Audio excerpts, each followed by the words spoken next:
नमस्कार दोस्तों, मैं शशांक तिवारी पाठशाला रेलवे एग्जाम सर आप सभी का स्वागत करता हूं। दोस्तों सुबह के 7 बजे हुए हैं और तारीख है 28 फरवरी 2021। सभी लोग कॉपी पेन लेकर बैठ जाएंगे, सारे स्टूडेंट्स क्लास को शेयर कर देंगे, ये आपका काम है और हम लोगों को एक साथ बैठ के सारे पॉइंट्स को अच्छे से पढ़ना है। तो चलिए दोस्तों, हम लोग अपने पहले क्वेश्चंस देखते हैं, फिर उसके बाद हम लोग इसकी थ्योरी को पढ़ेंगे। तो पहला क्वेश्चन दोस्तों क्या लिखा है, हाल ही में किसे एयू स्मॉल फाइनेंस बैंक के नए अध्यक्ष और चीफ टेक्नोलॉजी ऑफिसर यानी कि सीटीओ के रूप में नियुक्त किया गया है। दूसरा क्वेश्चन दोस्तों, हाल ही में किस रूसी सुपरमॉडल को नई यूनाइटेड नेशन गुडविल एम्बेसडर नियुक्त किया गया है। दोस्तों ये जो गुडविल एम्बेसडर है ये यूनाइटेड नेशन जो पॉपुलेशन फंड है ये उसके अधीन एम्बेसडर के रूप में नियुक्त किए जाते हैं। नेक्स्ट क्वेश्चन दोस्तों, वर्ल्ड एनजीओ डे हर साल कब मनाया जाता है। हाल ही में भारतीय टीम के हिस्सा रहे किन दो क्रिकेटरों ने अंतरराष्ट्रीय क्रिकेट से संन्यास ले लिया है। नेक्स्ट क्वेश्चन, हाल ही में नेशनल स्टैटिस्टिकल ऑर्गेनाइजेशन जिसको एनएसओ कहते हैं ने साल 2020-21 में भारतीय अर्थव्यवस्था में कितने प्रतिशत तक की गिरावट का अनुमान जताया है। अभी हाल ही में देखा होगा आपने, हाल ही में भारत की अगले साल की जो इकोनॉमी है उसके बारे में दोस्तों S&P एंड जो क्रिसिल है जो S&P की इकाई है उसने भी अनुमान लगाए थे। हाल ही में किस देश के पहले प्रधानमंत्री का निधन हो गया है। हाल ही में ग्लोबल एंटी टेररिस्ट वॉचडॉग, दोस्तों ये FATF बोलते हैं इसको, फाइनेंशियल एक्शन टास्क फोर्स जो कि पेरिस बेस्ड है, ने किस देश को जून 2021 तक ग्रे लिस्ट में बनाए रखने का निर्णय दिया है। नेक्स्ट क्वेश्चन, हाल ही में किस बैंक ने विदेशी लेन देन को आसान बनाने के लिए और विदेशी लेन देन की व्यवस्था को ट्रांसैक्शन को गति प्रदान करने के लिए जेपी मॉर्गन के ब्लॉकचेन पेमेंट नेटवर्क जो है उसके डाटा से लिंक किया है। नेक्स्ट क्वेश्चन, हाल ही में भारत के पहले ऑनलाइन मेले द इंडिया टॉय फेयर, इसके बारे में दोस्तों हम लोगों ने पहले भी अभी कुछ दिन पहले पढ़ा था जब इसकी घोषणा की गई थी। तो इंडिया का पहला द इंडिया टॉय फेयर 2021 का उद्घाटन किसने किया है। और लास्ट क्वेश्चन दोस्तों, हाल ही में साल 2021 के ब्रिक्स समिट जो कि आपका Brazil, Russia, India, China, south Africa का एक संगठन है के लिए कौन सा देश भारत की मेजबानी को समर्थन दे रहा है। दोस्तों ये है आज के आपके क्वेश्चंस और चलिए हम लोग पहले क्वेश्चन पे आते हैं। सभी लोग कॉपी पेन लेकर बैठेंगे, मानचित्र अपने साथ रखेंगे क्योंकि मानचित्र से ही आप चीजों को, जैसे मैं आपको ब्रिक्स अगर पढ़ाऊंगा तो आप लोगों को मानचित्र पर ध्यान देना होगा, ठीक है। सभी लोग एक बार क्लास को शेयर भी कर देंगे और हम लोग मन लगा के पढ़ाई करेंगे। चलिए पहला क्वेश्चन दोस्तों स्क्रीन पर क्या है, हाल ही में किसे एयू स्मॉल फाइनेंस बैंक के नए अध्यक्ष और चीफ टेक्नोलॉजी ऑफिसर के रूप में नियुक्त किया गया है। तो ध्यान रखिएगा दोस्तों, अभी हाल ही में किसको नियुक्त किया गया है। हाल ही में जो शरद कोकलानी है, शरद कोकलानी को आपके क्या किया गया है दोस्तों, इसके नए चीफ और नए चीफ टेक्नोलॉजी ऑफिसर के रूप में शरद कोकलानी को एयू स्मॉल फाइनेंस बैंक के नए अध्यक्ष और चीफ एग्जीक्यूटिव ऑफिसर के रूप में नियुक्त किया गया है। दोस्तों ध्यान रखिएगा ये क्या है, इसको पहले दोस्तों हम लोग एयू स्मॉल फाइनेंस बैंक जो है इसको पहले हम लोग केवल एयू फाइनेंसर कहते थे। एयू फाइनेंसर की स्थापना सन 1996 में हुई थी। एयू फाइनेंसर, इसको पहले केवल इस नाम से जाना जाता था। दोस्तों ध्यान रखिएगा ये है क्या, ये नॉन बैंकिंग फाइनेंशियल सिस्टम है या इसको हम बोल सकते हैं नॉन बैंकिंग फाइनेंशियल कंपनी है जिसको कि 1996 में एयू फाइनेंसर के नाम से स्थापित किया गया था। 1996 में एयू फाइनेंसर की स्थापना हुई, उसके बाद में दोस्तों 2017 में इसका नाम रखा गया एयू स्मॉल फाइनेंस बैंक। ध्यान रखिएगा दोस्तों, इस बैंकिंग सिस्टम को देखा जाए तो मैं आपको बता दूं, जब इसको दोस्तों एयू फाइनेंसर से एयू स्मॉल फाइनेंस बैंक बनाया गया तो अब ये आरबीआई के नियमों के अधीन होकर काम करते हैं। और चूंकि अभी हाल ही में देखा गया कि एयू स्मॉल फाइनेंस बैंक ने पिछले 10 सालों में मध्यम वर्ग के लोगों के लिए और छोटे निम्न वर्ग के लोगों के लिए जो बैंकिंग सेवा में हैं या बैंकिंग सेवा में नहीं है उनके लिए बहुत सारी वित्तीय मदद करने का काम किया है। इसीलिए दोस्तों इसको एयू फाइनेंसर प्राइवेट लिमिटेड से इसको एयू स्मॉल फाइनेंस बैंक बना दिया गया। 2017 में जब इसको फाइनेंस बैंक बनाया गया तो ये आरबीआई के नियमों के अधीन हो गई। अब ये आरबीआई के अधिसूचित लिस्ट में भी ये आते हैं। तो ये दोस्तों क्या है, एयू स्मॉल फाइनेंस बैंक जो 2017 में एयू फाइनेंसर से एयू स्मॉल फाइनेंस बैंक बनी। उसके नए अध्यक्ष बनाए गए हैं शरद कोकलानी, ठीक है, और इन्हीं को ही चीफ टेक्नोलॉजी ऑफिसर भी बनाया गया है। दोस्तों अगर शरद कोकलानी की हम लोग बात करें तो इससे पहले ये इक्विटास स्मॉल फाइनेंस बैंक में कार्य कर चुके हैं। आपका जो इक्विटास स्मॉल फाइनेंस बैंक है दोस्तों, ये आपकी चेन्नई में स्थापित है, जो कि 2007 में स्थापित की गई थी। तो ये इक्विटास स्मॉल फाइनेंस बैंक के भी चीफ टेक्नोलॉजी ऑफिसर रह चुके हैं, ठीक है। और ये बैंक दोस्तों बिल्कुल सेम है जैसे आपके एयू फाइनेंस बैंक है, वैसे ही आपकी इक्विटास स्मॉल फाइनेंस बैंक है, जो कि सन 2007 में स्थापित हुई थी और ये दोस्तों चेन्नई में स्थापित है। ये इसके भी चीफ के रूप में कार्य कर चुके हैं, सीटीओ के रूप में कार्य कर चुके हैं, और अब यही आपके शरद कोकलानी AU finance small finance bank के क्या बने हैं, सीटीओ नियुक्त किए गए, ठीक है। ध्यान रखिए दोस्तों, चाहे आपका एयू फाइनेंसर हो या बाद में ये एयू स्मॉल फाइनेंस बैंक बन गए हो या आपके ये इक्विटास स्मॉल फाइनेंशियल बैंक हो, ये नॉन बैंकिंग फाइनेंशियल कंपनियां हैं जो कि आपकी आरबीआई के नियमों के अधिसूचित होकर चलती है, ठीक है। तो ध्यान रखिएगा, इन्होंने क्या किया है, इन्होंने हाल ही में पिछले दशक मतलब की डिकेड, पिछले दशक में इन्होंने जो निम्न वर्ग के लोग हैं और जो मध्यम वर्ग के लोग हैं उनके लिए फाइनेंशियल हेल्प की है। तो उनकी फाइनेंशियल हेल्प करने के लिए इनको एयू फाइनेंसर से एयू स्मॉल फाइनेंशियल बैंक घोषित कर दिया गया था आरबीआई के द्वारा, ठीक है। तो ये हो गया आपके शरद कोकलानी, जो पहले इक्विटास स्मॉल फाइनेंशियल बैंक में कार्य कर चुके हैं और अब ये एयू स्मॉल फाइनेंस बैंक में नियुक्त किए गए हैं, ठीक है। चलिए नेक्स्ट क्वेश्चन पे आते हैं दोस्तों। नेक्स्ट क्वेश्चन, अच्छा एक चीज और ध्यान रखिएगा, जैसे आपका इक्विटास स्मॉल फाइनेंशियल बैंक है जो चेन्नई आधारित है, वैसे ही दोस्तों आपकी एयू फाइनेंसर जो है ये आपके जयपुर आधारित है, ठीक है। इनका जयपुर में इनका हेडक्वार्टर है। जयपुर की बात करेंगे दोस्तों, ध्यान रखिएगा, जयपुर जो अभी हाल ही में जयपुर और ओरछा भारत के जो आपके 39वें और 40वें आपके यूनेस्को की वर्ल्ड हेरिटेज साइट घोषित हुए हैं। तो अभी ये, चलिए दोस्तों हम दूसरे क्वेश्चन पे आते हैं। हाल ही में किस रूसी सुपर मॉडल को नई यूनाइटेड नेशन गुडविल एम्बेसडर के रूप में नियुक्त किया गया है? तो ध्यान रखिएगा दोस्तों, अभी हाल ही में जो वोडियानोवा है, जो रूसी वोडियानोवा है, जो कि रूसी सुपर मॉडल है, रूसी सुपर मॉडल को क्या किया गया है दोस्तों, अभी हाल ही में इनको नियुक्त किया गया है, क्या इनको यूनाइटेड नेशन गुडविल एम्बेसडर के रूप में नियुक्त किया गया। दोस्तों इनका पूरा नाम क्या है? इनका पूरा नाम है नतालिया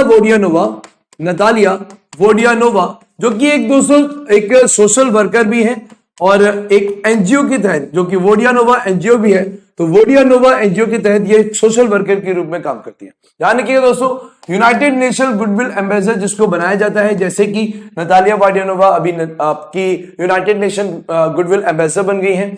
तो अब ये दोस्तों क्या करेंगे, ये यूनाइटेड नेशन FPA जिसको हम बोलते हैं दोस्तों United nation fund for population activities, या दोस्तों हम इसको यूनाइटेड नेशन UNPF भी कह सकते हैं, या आपका यूनाइटेड नेशन पॉपुलेशन फंड के नाम से भी जाना जाता है। ध्यान रखिएगा, अब ये UNFPA के लिए क्या करेंगे, प्रचार करेंगे। अगर दोस्तों हम लोग वोडियानोवा की बात करें तो हम आपको बता दें ये एक सोशल वर्कर है और इन्होंने अभी तक के अपने कैरियर में इन्होंने महिलाओं के लिए और लड़कियों के लिए जो यौन उत्पीड़न के विरोध में उसके संबंध में जो इन्होंने सोशल वर्क किए हैं, ये उसके लिए ही जानी गई हैं और उसी के लिए दोस्तों इनको क्या किया गया है, उसी के लिए इनको यूनाइटेड नेशन गुडविल एम्बेसडर के रूप में नियुक्त किया गया है। तो दोस्तों ये आपकी यूनाइटेड नेशन गुडविल एम्बेसडर बन गई हैं और ये सोशल वर्कर के तहत अब ये क्या करेंगी, United nation fund for population activities, United nation fund for population activities, इसके लिए ये प्रचार कार्य करेंगी, ठीक है, पॉपुलेशन एक्टिविटीज, ठीक है दोस्तों। तो ये हो गया आपका नतालिया वोडियानोवा। आपको मैं UNFPA के बारे में बता दूं, United nation fund for population activities जो है दोस्तों, इसका गठन 1996 में 1969 में न्यूयॉर्क में किया गया था।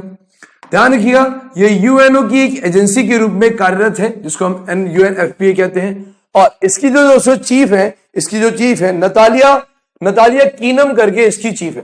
ध्यान रखिए, कंफ्यूज मत होइएगा, ये नतालिया वाडियानोवा है और वो नतालिया कीनम है। नतालिया कीनम वो इसकी चीफ है, ठीक है, एक ही नाम है लेकिन इनके सरनेम अलग अलग है, तो कंफ्यूज मत होइएगा। आपकी जो सुपर मॉडल जो बनी है अभी आपकी वाडियानोवा अभी केवल उसके ब्रांड एम्बेसडर है, मतलब कि उसकी गुडविल एम्बेसडर के रूप में बनाई गई है। हेड कौन है? नतालिया कीनम है, ठीक है। चलिए दोस्तों, हम लोग अपने नेक्स्ट क्वेश्चन पे आते हैं। नेक्स्ट क्वेश्चन क्या कह रहा है? वर्ल्ड एनजीओ डे हर साल कब मनाया जाता है? तो दोस्तों, अगर वर्ल्ड एनजीओ डे की हम लोग बात करेंगे तो ये हर साल 27 फरवरी को मनाया जाता है, ठीक है। हर साल 27 फरवरी को आपका वर्ल्ड एनजीओ डे मनाया जाता है। जैसे हम अभी एनजीओ की बात भी कर रहे थे। एनजीओ क्या होता है दोस्तों? ये एक नॉन गवर्नमेंट ऑर्गेनाइजेशन होती है जो कि सोशल वर्कर्स के रूप में या सोशल तरीके से काम करती है। जो एनजीओ का मतलब है ये गवर्नमेंट की तरफ से वित्त पोषित नहीं होते। गवर्नमेंट की तरफ से वित्त पोषित ना होने का मतलब है कि इनको किसी भी तरीके की गवर्नमेंट हेल्प डायरेक्टली या पर मंथली या ईयरली इनको नहीं मिलती है, ठीक है। तो वर्ल्ड एनजीओ डे दोस्तों 27 फरवरी को मनाया जाता है और ये कब से मनाया जा रहा है? 2014 से 2014 से यूनाइटेड नेशन ऑर्गेनाइजेशन और दोस्तों यूरोपियन यूनियन, कई बार आप लोगों को हमने बताया भी है, यूरोपियन यूनियन की बात करेंगे तो इसमें पहले भी अभी तक 28 देश थे, अब इसमें कितने देश हो गए? 27 देश हो गए, ठीक है। और आपका यूनाइटेड नेशन ऑर्गेनाइजेशन और यूरोपियन यूनियन ने मिलकर इस डे को क्या किया था? एनजीओ डे को डिक्लेयर किया था। दोस्तों, यूनाइटेड नेशन ऑर्गेनाइजेशन में अभी हाल ही में तो 27 देश ही हैं, लेकिन इन 27 में से भी केवल 12 ही देश, नीदरलैंड और स्वीडन और जर्मनी जैसे देश हैं, फिनलैंड जैसे देश हैं, जो दोस्तों यूरोपियन यूनियन के सदस्य होने के नाते एनजीओ डे को मनाते हैं। तो ध्यान रखिए दोस्तों, ये जो एनजीओ डे है ये 12 यूरोपियन यूनियन कंट्रीज द्वारा मनाया जाता है, ठीक है। यूरोपियन यूनियन इसको हर साल नहीं मनाता है, लेकिन यूरोपियन यूनियन की जो 12 कंट्रियां हैं, स्वीडन, नॉर्वे, फिनलैंड, ये जो है ये लोग इसको एनजीओ डे को मनाया करते हैं, ठीक है। तो ये 27 फरवरी के दिन दोस्तों मनाया जाता है। उद्देश्य यही है कि एनजीओ के लोगों को, दुनिया भर के लोगों को सोशल वर्क के रूप में, या इनका जो मोटो है इंसान ही इंसानों के लिए, तो ऐसा इन्होंने अपना मोटो बना रखा है। तो इसके लिए इनका उद्देश्य होता है कि एनजीओ में लोगों को सक्रियता में, लोगों का पार्टिसिपेशन कराना, लोगों को इस क्षेत्र में आगे बढ़ाना, ठीक है। 2014 से दोस्तों इसमें 12 देश हैं जो कि आपके यूरोपियन यूनियन के हैं, जो इस दिन को घोषित करते हैं। और ये कौन से दिन को मनाया जाता है दोस्तों? 27 फरवरी को, ठीक है। चलिए नेक्स्ट क्वेश्चन पे हम लोग आते हैं। नेक्स्ट क्वेश्चन क्या कह रहा है दोस्तों? हाल ही में भारतीय टीम के हिस्सा रहे किन 2 क्रिकेटरों ने अंतरराष्ट्रीय क्रिकेट से संन्यास ले लिया है? तो दोस्तों ध्यान रखिएगा, अंतरराष्ट्रीय क्रिकेट से संन्यास लेने वालों में आपके आर विनय कुमार, जो कि पिछले 25 वर्षों से रणजी वगैरह खेल रहे हैं, तो आर विनय कुमार और दोस्तों यूसुफ पठान, इन दोनों ने ही क्या किया है? एक साथ क्रिकेट के सभी फॉर्मेट से इन लोगों ने क्या कर दिया है? क्रिकेट के सभी फॉर्मेट से इन लोगों ने संन्यास ले लिया। तो दोस्तों यहां पर आंसर हमारा दोनों होगा।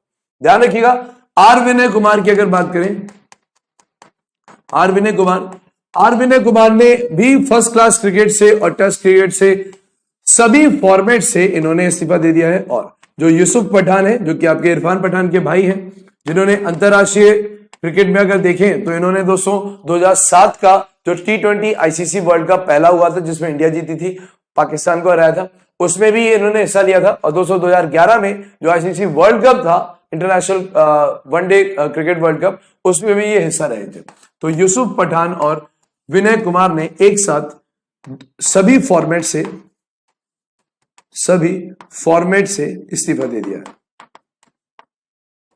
संन्यास ले लिया है, ठीक है। ध्यान रखिएगा, यूसुफ पठान के बारे में इस चीज को ध्यान रखिएगा। आईसीसी T20 2007 का भी ये हिस्सा रहे हैं। आईसीसी इंटरनेशनल ओडीआई के 2011 के वर्ल्ड कप का भी ये हिस्सा रहे हैं, ठीक है। तो ये दोनों का ही हिस्सा थे दोस्तों, 2007 का भी और 2011 का भी। तो यूसुफ पठान, और इसके साथ यूसुफ पठान 57 ओडीआई भी खेल चुके हैं, 57 वनडे इंटरनेशनल मैचेस भी ये खेल चुके हैं। भारत के हरफन मौला खिलाड़ी के रूप में, ऑलराउंडर के रूप में यूसुफ पठान जाने गए हैं, जो कि इरफान पठान के सगे भाई थे, ठीक है। ठीक है सभी का। चलिए नेक्स्ट क्वेश्चन पे हम लोग आते हैं। नेक्स्ट क्वेश्चन दोस्तों क्या कह रहे हैं? नेक्स्ट क्वेश्चन कह रहे हैं, हाल ही में एनएसओ, जिसको दोस्तों हम लोग नेशनल स्टैटिस्टिकल ऑर्गेनाइजेशन कहते हैं, तो हाल ही में एनएसओ ने साल 2020-21 में भारतीय अर्थव्यवस्था में कितने प्रतिशत तक की गिरावट का अनुमान जताया? तो दोस्तों ध्यान रखिएगा, अभी जो एनएसओ है, जिसको हम लोग दोस्तों नेशनल स्टैटिस्टिकल ऑर्गेनाइजेशन कहते हैं, और ये दोस्तों 2005 से बनाया गया था, ठीक है। 2005 में दिल्ली में आपका नेशनल स्टैटिस्टिकल ऑर्गेनाइजेशन बनाया गया। कभी आपने नाम सुना होगा CSO, वैसे ही सेंट्रल स्टैटिस्टिकल ऑर्गेनाइजेशन है। तो ध्यान रखिए वो दोस्तों पहले कैलकाटा बेस था, अब वो भी दिल्ली बेस है। तो NSO ने अभी पूर्व अनुमान लगाए हैं, और इनके जो पूर्व अनुमान है भारत की अर्थव्यवस्था के लिए नहीं, भारत की GDP के लिए, जिसको दोस्तों हम लोग ग्रॉस डोमेस्टिक प्रोडक्ट कहते हैं या सकल घरेलू उत्पाद कहते हैं। पहले भी मैं आप लोग को बता चुका हूं दोस्तों कि GDP को हम नेशनल इनकम से डायरेक्टली रिलेट नहीं कर सकते। नेशनल इनकम बढ़ेगी या नहीं बढ़ेगी, एक बात ध्यान रखिएगा, GDP पर डिपेंड नहीं करता, ग्रॉस डोमेस्टिक प्रोडक्ट पर डिपेंड नहीं करता कि नेशनल इनकम बढ़ेगी या नहीं बढ़ेगी। क्यों? हो सकता है दोस्तों GDP बढ़े, नेशनल इनकम उस हिसाब से ना बढ़े, हो सकता है GDP उतनी ना बढ़े लेकिन नेशनल इनकम बढ़े। ध्यान रखिएगा, मैंने पहले भी आपको बताया था GDP में दोस्तों दोनों ही हिस्से होते हैं, यानी GDP में वो सारा प्रोडक्शन और वो सारी सर्विसेज होती हैं दोस्तों जो देशवासी भी करता है और विदेशी भी करता है। तो आपके देश के अंदर देशवासी विदेशी जो भी है, जितना भी प्रोडक्शन सर्विसेज दे रहे हैं, वो सारी की सारी GDP में आती है। तो हो सकता है GDP में विदेशियों का प्रतिशत ज्यादा हो तो नेशनल इनकम उस हिसाब से नहीं बढ़ेगी, क्योंकि वो जो करेंगे वो उसका पैसा कमाकर अपने देश में ले जाएंगे। ठीक है, तो उसको ध्यान रखिएगा। दूसरा, अभी NSO ने जो उम्मीद लगाई है दोस्तों की भारत की जो GDP 2020-21 में रहने वाली है, 2020-21 में जो ये रहने वाली है वो दोस्तों -8% तक जाएगी, जो अभी तो बहुत ही ज्यादा नीचे चली गई, -23% तक GDP चली गई थी कोविड की वजह से। तो -8% के अनुमान लगाए गए हैं 2020-21 के लिए। ठीक है, क्लियर है। अभी हाल ही में देखा जाए तो 2019-20 में भी इन्होंने अनुमान लगाया था, मतलब जो 2019-20 का लास्ट में था उसमें भी NSO ने अनुमान लगाया था कि भारत की अर्थव्यवस्था निगेटिव, मतलब भारत की जो GDP है वो निगेटिव जाने वाली है, वो निगेटिव -7.7% तक रहेगी। तो ध्यान रखिए दोस्तों, -8% का अनुमान लगाया है। अभी अगर हम लोग बात करें दोस्तों S&P, जिसको हम लोग स्टैंडर्ड एंड पुअर कहते हैं, जो कि क्रेडिट रेटिंग एजेंसी है, और इस क्रेडिट रेटिंग एजेंसी ने भारत के GDP के बारे में नहीं कहा था, इन्होंने भारत की नेशनल इनकम के बारे में कहा था, भारत की अर्थव्यवस्था के बारे में बोला था कि अगला वर्ष 2021 जो अगला वर्ष है, अगले वर्ष के अंत तक भारत की जो इकोनॉमी है वो 11% की दर से क्या होने वाली, बढ़ने वाली। क्योंकि जैसे ही कोविड के सारे रेस्ट्रिक्शंस हटेंगे, दुनिया के बहुत सारे देश भारत में निवेश करने के लिए आएंगे। ये बात बिल्कुल सत्य है दोस्तों। जैसे कि अभी हाल ही में अमेरिका ने अपना ग्रीन कार्ड योजना शुरू कर दी है, ग्रीन कार्ड योजना को दोबारा से लागू कर दिया जो बाइडेन सरकार ने। क्यों? क्योंकि अमेरिका जानता है कि 60% जो लोग हैं वो इंडियन ओरिजिन के लिए है, जो अमेरिका की गवर्नमेंट को, अमेरिका के सिस्टम को चला रहा है। तो दोस्तों अगर वो ग्रीन कार्ड नहीं लागू करेंगे, नागरिकता नहीं देंगे, तो अमेरिका में इतनी काबिलियत नहीं है कि वहां के लोकलाइट्स या वहां के नेशनैलिटीज क्या कर सके, देश को उस गति से भगा सके। बहुत सारे, ध्यान रखिएगा, 65% से 67% इंडियन ओरिजिन के डॉक्टर्स, इंजीनियर्स आपके अमेरिका में नागरिकता लेके कार्य करते हैं। ठीक है, सभी का क्लियर है? तो ध्यान रखिएगा दोस्तों, ये आपका नई दिल्ली में स्थापित हुआ था नेशनल स्टैटिस्टिकल ऑर्गेनाइजेशन, और ये ही आगे चल के राष्ट्रीय आय का अनुमान भी लगाते हैं। ठीक है, चलिए नेक्स्ट क्वेश्चन पे आते हैं दोस्तों। हाल ही में किस देश के पहले प्रधानमंत्री का निधन हुआ है? तो ध्यान रखिएगा, अभी हाल ही में ओशिनिया क्षेत्र में आने वाला एक आइलैंड है जिसको हम बोलते हैं पपुआ न्यू गिनी। ध्यान रखिएगा दोस्तों, अगर हम लोग वर्ल्ड मैप देखेंगे तो वर्ल्ड मैप में अगर ये भूमध्य रेखा है तो इक्वेटर के जस्ट नीचे एक आइलैंड आता है, ऐसे कटा हुआ आइलैंड है, इसको दोस्तों हम लोग बोलते हैं क्या, पपुआ न्यू गिनी। और अभी हाल ही में 17 साल सबसे ज्यादा शासन करने वाले जो वहां के पहले प्रधानमंत्री हैं दोस्तों, पहले प्रधानमंत्री का भी हाल ही में क्या हुआ है, निधन हुआ है दोस्तों। इनका नाम है माइकल, जो माइकल जी हैं, ध्यान रखिएगा, पपुआ न्यू गिनी के पहले प्रधानमंत्री रहे। तो इनका अभी हाल ही में first PM of Papua New Guinea, इनकी अभी हाल ही में क्या हुई है दोस्तों, डेथ हुई है। जैसे कि हमारे भारत में राष्ट्रपिता कहा गया था गांधी जी को, लेकिन लिखित उपाधि नहीं दी गई है। ध्यान रखिएगा, जो आपके पपुआ न्यू गिनी के पहले प्राइम मिनिस्टर है माइकल को वहां पर फादर ऑफ द नेशन घोषित किया गया था। ठीक है, तो ये वहां पर फादर ऑफ द नेशन के रूप से भी जाने जाते थे, फादर ऑफ द नेशन के रूप में भी जाने जाते थे। ठीक है, ध्यान रखिएगा दोस्तों, ये जो फादर ऑफ नेशन के रूप में क्यों जाने गए, इनके बारे में आपको बता दूं। असल में 1975 में 1975 में पैसिफिक ओशन के, यानी कि जो इधर प्रशांत महासागर है, प्रशांत महासागर के कई सारे आइलैंड्स ने विद्रोह किया था 1975 में कि ऑस्ट्रेलिया से हम अलग होना चाहते हैं। तो इन लोगों ने ऑस्ट्रेलिया से लिबरेशन के लिए 1975 में पैसिफिक आइलैंड्स, प्रशांत महासागर के जो द्वीप हैं, पैसिफिक आइलैंड्स का नेतृत्व किया था। और किससे अलग होने के लिए? ऑस्ट्रेलिया से अलग होने के लिए। दोस्तों ध्यान रखिएगा, जस्ट ऑस्ट्रेलिया के ऊपर ही ये आइलैंड आता है, तो ऑस्ट्रेलिया से अलग होने के लिए इन्होंने ऐसा कुछ किया था। तो उसके मेन जो नेता थे वो आपके माइकल ही थे। तो 1975 में इसकी वजह से इनको फादर ऑफ द नेशन की उपाधि दी गई थी। ठीक है, ध्यान रखिए दोस्तों, अभी हाल ही में अब कौन है, तो ध्यान रखिएगा ये 2019 में आपके नए प्रधानमंत्री जो बने थे पपुआ न्यू गिनी के दोस्तों, वो है जेम्स मरापे। ठीक है, जेम्स मरापे और पपुआ न्यू गिनी के नए प्राइम मिनिस्टर बने थे आपके 2019 में। ठीक है, क्लियर है सभी का। इसको ध्यान रखिएगा, माइकल ने जब विद्रोह किया था ऑस्ट्रेलिया को से अलग होने के लिए, तो 1975 में ही ये क्या बन गए थे, 1975 में ये पपुआ न्यू गिनी के पहले प्रधानमंत्री बने। और ध्यान रखिएगा ये बने रहे कब तक, ये बने रहे 2011 तक। ठीक है, तो 2011 तक ये आपके क्या बने रहे दोस्तों, पपुआ न्यू गिनी के प्रधानमंत्री बने रहे। ठीक है, तो ध्यान रखिए ये इस दौरान 4 बार वहां के क्या बने, प्रधानमंत्री बने थे। ठीक है, क्लियर हो गया सभी का। इसको ध्यान रखिए दोस्तों, अगर हम लोग पपुआ न्यू गिनी की बात करें तो आपको मैं बता दूं ये कौन से ओशियन में आता है, पैसिफिक ओशियन में आता है। और यहां पर एक शेड्यूल्ड ट्राइब बहुत फेमस है जिसका नाम ही है दोस्तों पपुआन्स नाम की शेड्यूल्ड ट्राइब के नाम पर ही नाम पड़ा है किसका, पपुआ न्यू गिनी को। और उसके बाद मैं आपको बताऊं, पपुआ जो न्यू गिनी है दोस्तों, यहां पर एक पक्षी पाया जाता है जिसको हम लोग बोलते हैं कैसोवरी। ध्यान रखिएगा, कैसोवरी पक्षी के बारे में कहानियां बहुत फेमस है कि कैसोवरी दुनिया का सबसे हिंसक पक्षी है। ठीक है, कैसोवरी दुनिया का सबसे हिंसक पक्षी है, जो किसी को भी देखेगा तो उस पर अटैक जरूर करता है। ठीक है, तो ये बिल्कुल अकेला रहता है जंगलों में, और जब किसी को देखता है तो उस पर अटैक जरूर करता है। ठीक है, तो ये आपका पपुआ न्यू गिनी हो गया। ठीक है, नेक्स्ट क्वेश्चन पे आते हैं दोस्तों। नेक्स्ट क्वेश्चन हमारा क्या कह रहा है, हाल ही में global anti terrorist watchdog financial action task force ने किस देश को जून 2021 में ग्रीन लिस्ट में बनाए रखने का निर्णय लिया है। ध्यान रखिएगा दोस्तों, पाकिस्तान पे हमेशा से इल्जाम रहा है कि पाकिस्तान ने हमेशा से टेररिस्ट जो है, टेररिस्ट या टेररिज्म या वहां की जो इंटर सर्विसेज इंटेलिजेंस जो आपकी वहां पर आईएसआई है, तो ध्यान रखिए आईएसआई, इनके ऊपर इल्जाम लगाया जाता है कि इन्होंने दुनिया भर के सारे टेररिस्टों को शरण दे रखी है और इन्होंने फाइनेंशियल हेल्प भी की है टेररिज्म की। तो उसके लिए आपका FATF ने पाकिस्तान को 2018 में दोस्तों किस लिस्ट में डाल के रखा था, ग्रे लिस्ट में डाल के रखा था। ठीक है, तो 2000 FATF दोस्तों क्या है, फाइनेंशियल एक्शन टास्क फोर्स। ठीक है, फाइनेंशियल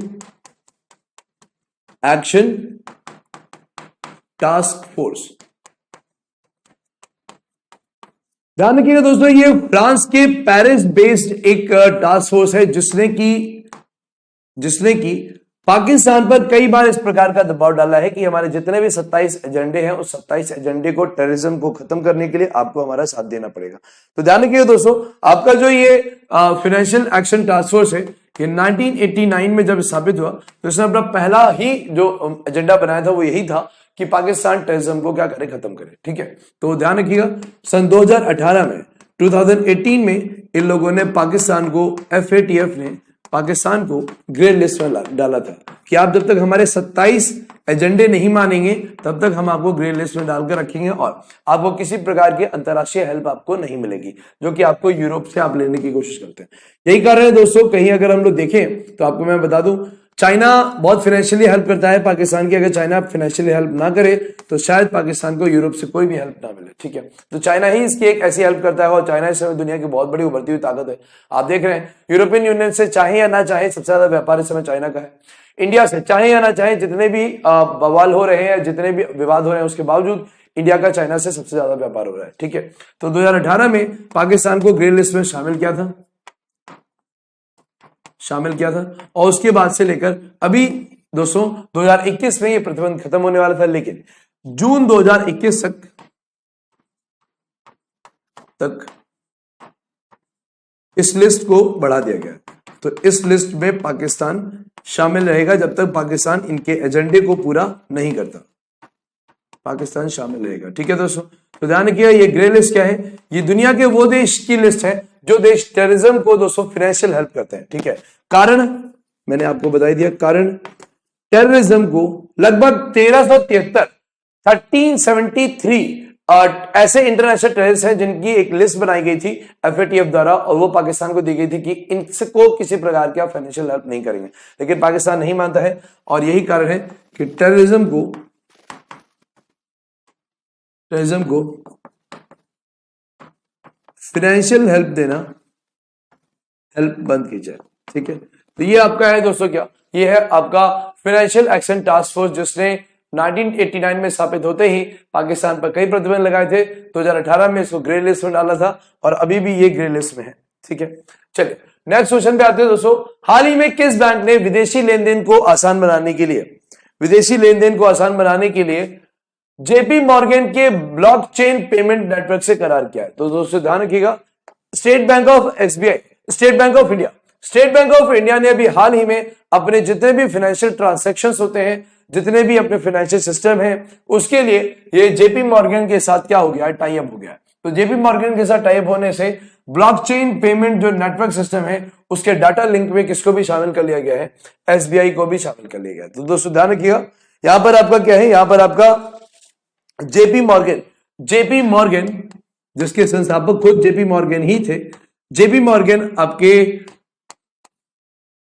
ब्लॉकचेन पेमेंट नेटवर्क से एसबीआई ने क्या कर लिया है, करार। तो इस तरीके से दोस्तों क्या होगा, इस तरीके से एसबीआई जेपी मॉर्गन का जो ब्लॉकचेन नेटवर्क है, ब्लॉकचेन नेटवर्क लिंक में एसबीआई भी क्या हो जाएगा, शामिल हो जाएगा। ठीक है, तो इस तरीके से एसबीआई जब इसमें शामिल हुआ है, तो अब यहां पर जो फाइनेंशियल जो सिस्टम है उसको सुधारने के लिए और अपने फाइनेंशियल सिस्टम में ट्रांजैक्शंस को गति देने के लिए, ठीक है, फाइनेंशियल सिस्टम्स को सुधारना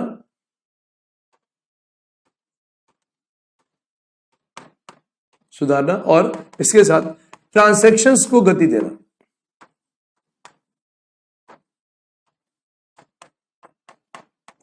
को गति प्रदान करना। तो इस तरीके से दोस्तों एसबीआई किसके साथ टाई अप हो गया है, जेपी मॉर्गन के साथ दोस्तों क्या हो गया है, टाई अप हो गया है। ठीक है, अगर हम लोग जेपी मॉर्गन की बात करें दोस्तों, ध्यान रखिएगा, जेपी मॉर्गन के जो संस्थापक हैं वो आपके जेपी मॉर्गन ही थे। न्यूयॉर्क बेस्ड ये आपका एक ब्लॉकचेन सिस्टम है जो कि आपके जेपी मॉर्गन का है। तो जेपी मॉर्गन के जो चीफ है अभी जैमी डिमोन है। ठीक है, जैमी डिमोन न्यूयॉर्क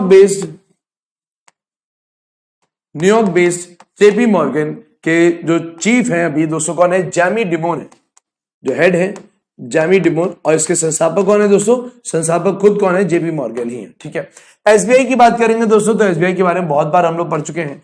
1 जुलाई 1955 को एसबीआई का राष्ट्रीयकरण हुआ था इंपीरियल बैंक से, और इंपीरियल बैंक दोस्तों बनी थी bank of Bengal, bank of Bombay और बैंक ऑफ मद्रास को मिलाकर 1921 में। ठीक है, सभी का क्लियर है। चलिए नेक्स्ट क्वेश्चन पे दोस्तों हम लोग आते हैं। नेक्स्ट क्वेश्चन हमारा क्या कह रहा है, नेक्स्ट क्वेश्चन, हाल ही में भारत के पहले ऑनलाइन मेले द इंडिया टॉय फेयर 2021 का उद्घाटन किसने किया? तो दोस्तों ये आपका कल ही आपका मोदी जी ने जो वर्चुअली मोदी जी की मन की बात में उसमें उन्होंने वर्चुअली इसका उद्घाटन भी किया था। तो अभी हाल ही में किसने किया दोस्तों, नरेंद्र मोदी जी ने किया है। ये जो आपका 27 फरवरी को क्या हुआ है, स्टार्ट हुआ है, और ये दोस्तों टोटल कब तक चलेगा, 2 मार्च तक चलेगा। ये पूरा जो मेला है दोस्तों ध्यान रखिएगा, ये भारत में खिलौने के मेले के संबंध में पहला ऑनलाइन मेला है, फर्स्ट ऑनलाइन मेला है जो वर्चुअली स्टार्ट हुआ है। ठीक है, ध्यान रखिएगा, इस ऑनलाइन मेले का नाम क्या है, द इंडिया टॉय फेयर। ये घोषणा कुछ दिन पहले ही कपड़ा मंत्री और महिला और बाल विकास मंत्रालय की मंत्री स्मृति ईरानी जी ने की थी कि अभी हाल ही में द इंडिया टॉय फेयर होगा, तो ये पहला ही ऑनलाइन टॉय फेयर है दोस्तों। अब इसका मेन उद्देश्य क्या है, यहां पर मेन उद्देश्य है, आपने देखा होगा अभी भारत में 2020 में जब कोविड-19 का समय आया तो आत्मनिर्भर के बारे में बात बोला गया कि आत्मनिर्भर भारत। तो आत्मनिर्भर भारत की योजना के तहत ही द इंडिया टॉय फेयर आपका शुरू किया गया है, जिसमें उद्देश्य क्या है दोस्तों, इसका उद्देश्य है उपभोक्ता और आपका निर्माता दोनों को एक साथ एक मंच पे लाना। तो यहां पर खरीदने वाले और बेचने वाले एक साथ एक मंच में आएंगे। ठीक है, तो आपके उपभोक्ता और निर्माता एक साथ एक मंच पे ला जाएंगे। अभी हाल ही में द इंडिया टॉय फेयर से पहले भी मैंने आपको बताया था, अभी देखा होगा आपने, दिल्ली हाट किया गया था।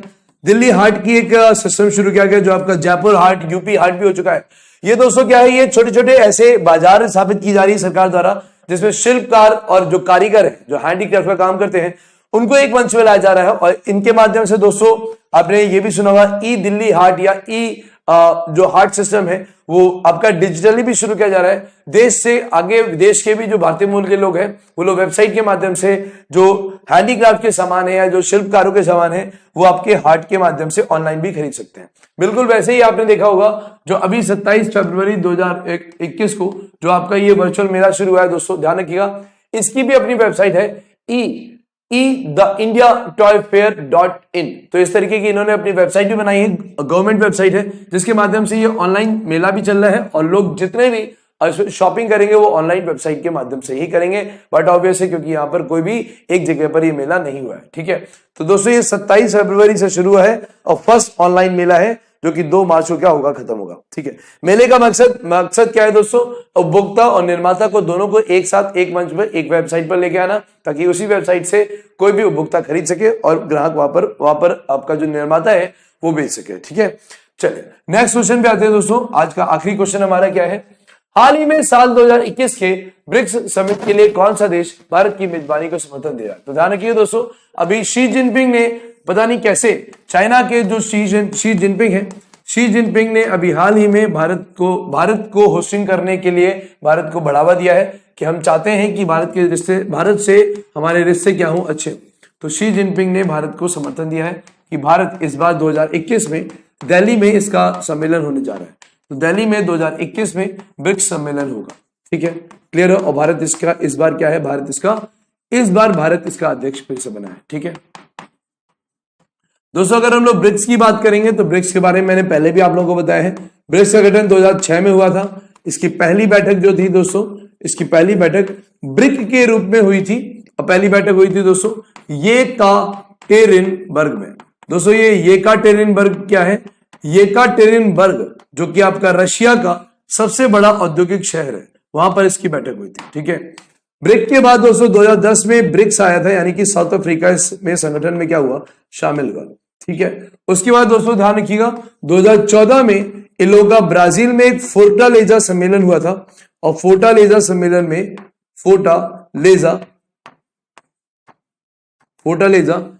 में दोस्तों 2014 में यहां पर एक एनडीबी का गठन भी हुआ था।